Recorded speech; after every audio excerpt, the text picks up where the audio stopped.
Hello everyone, welcome to my XR छैकुमा mini ब्लगमा।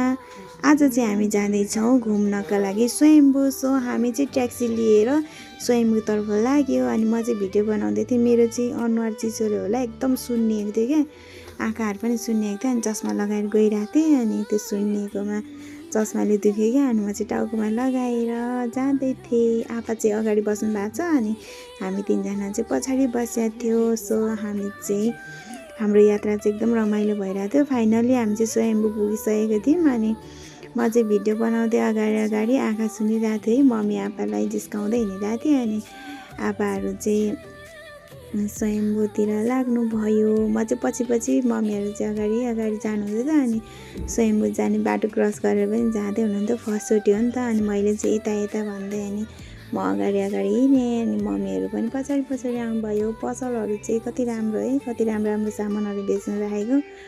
अनि सबैलाई थाहा छ स्वयम्भू जाने बाटो एकदम उकालो छ। अनि मम्मी चाहिँ बिस्तारो मात्रै हिँड्नुहुन्छ नि त, खुट्टा दुखेर होला बिचरा, बिस्तारो आउँदै हुनुहुन्थ्यो। म चाहिँ अगाडि भिडियो बनाउँदै गइरहेको थियो। अनि म चाहिँ मम्मीहरूलाई एकदम जिस्काउँदै थिएँ क्या, कस्तो भइरहेछ भन्दै। उकालो हिँड्न सक्नुहुन्न नि त। अनि त्यही माथि गर्मी है, गर्मीमा अनि नरिवल ठिक्क बेच्नु राखेर रहेछ। अनि नरिवल खाँदै गफ गर्दै म चाहिँ एकदम आप्पा र मम्मीलाई जिस्काउँदै हिँडिरहेको थियो। बाटो चाहिँ एकदम उकालो छ नि त। सो स्याहाँ भइरहेको थियो, त्यही पनि बिसाउँदै गयो। अनि त्यसपछि चाहिँ फाइनली हामी उकालो क्रस गरिसकेर चाहिँ स्वयम्भू लाग्ने छेउमा पुगिसक्यो। एकदम गर्मी थियो कि, अनि गर्मी थियो। सो अनि हामी चाहिँ गफ गर्दै जिस्किँदै जाँदै थियौँ। अनि फाइनली हामी चाहिँ इन्ट्री भइसकेपछि म भिडियो बनाउन थालेँ। मम्मी आप्पाहरू त्यहाँ फोटो खिच्न थाल्नुभयो। अनि स्वयम्भूको भ्यू चाहिँ एकदम राम्रो छ है। अनि म चाहिँ जिस्काउँदै क्या एकदम धेरै। अनि हामी चाहिँ यता छ, मेरो ग्याङ चाहिँ यता छ भन्दै अनि म चाहिँ बोल्दै थिएँ। आप्पाले चाहिँ मन्दिरको घन्टी पनि बजाउनु भयो है, टक्क पारेर। अनि त्यही भएर हामी चाहिँ अब लाग्यो उकालो। अनि म चाहिँ माथिबाट सेल्फी स्टिकबाट भिडियो बनाइरहेको थिएँ नि त। अनि त्यही भएर म चाहिँ अगाडि मम्मी आप्पा बुनु चाहिँ पछाडि उकालोमा बिस्तारै जाँदै थियौँ। सो बाटो चाहिँ एकदम उकालो छ नि त। अनि स्याहाँ हुँदै भए पनि कति धेरै मान्छेहरू पनि थियो नि त। उनीहरू पनि हिँडिरहेको थियो, हामी पनि गइरहेको थियो। अनि फाइनली हामी चाहिँ माथि पुग्न लागेको थियो नि त। अनि हावा चाहिँ एकदम शीतल आइरहेको थियो। अनि हामी चाहिँ फाइनली माथि पुगिसकेको थियो। अनि एकदम शीतल हावा नि चलिरहेको थियो नि त। गर्मी भइरहेको थियो अनि शीतल हावा चल्यो कि। अनि म चाहिँ कति शीतल हावा भन्दै कपाल मिलाइरहेको थिएँ है। अनि मम्मीहरू पनि हाँसिराख्नु भएको थियो। अनि मैले भिडियो बनाएको देखेर। अनि हामी चाहिँ लाग्यो अगाडितर्फ चाहिँ बाँदरहरू पनि थियो नि त। अनि बाँदरहरू पनि भिडियो बनाइदिएको। अनि त्यही भएर अनि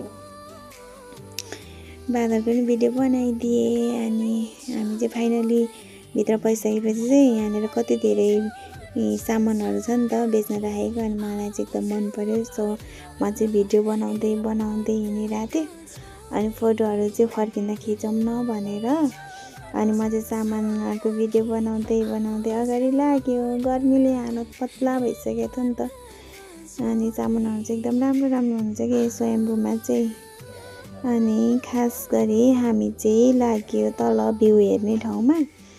अनि गफ गर्दै भिडियो बनाउँदै लाग्यो। मान्छेहरू कति धेरैजना थियो, गर्मीले सबैजना पसिना भइरहेको थियो नि त।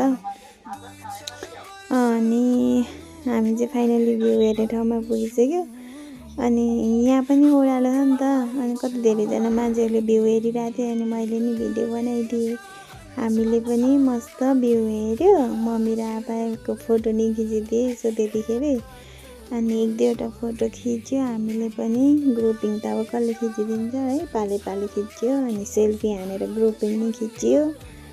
सो हाम्रो चाहिँ आजको स्वयम्भूको यात्रा यस्तै भइरहेको थियो। एकदम रमाइलो क्या, गर्मी भए पनि। अनि मन्दिरहरू चाहिँ राम्रो छ। सो कति धेरैजना मान्छेहरू आउनुहुन्छ। अनि हामी फर्किम भन्दै थियो अनि ठ्याक्क नरिवल देख्यो अनि नरिवलको पानी खाऊँ भन्ने कुरा भयो। अनि हामी चाहिँ नरिवल पानी खाएर फाइनली लाग्यो ओह्रालो फर्किन थाल्यो हामी चाहिँ। अनि भ्यू चाहिँ एकदम राम्रो थियो, त्यही पनि घाम पनि लागिरहेको थियो कि। अनि एकछिन बस्यो ठ्याक्क अनि त्यहाँनिर आइस खोला देख्यो अनि म चाहिँ एकदम मिस गरिरहेको थिएँ कि। अनि आइस खोला खाऊँ भनेर आइस खोला खायो, त्यसपछि हामी सपिङ गरेर फर्क्यो।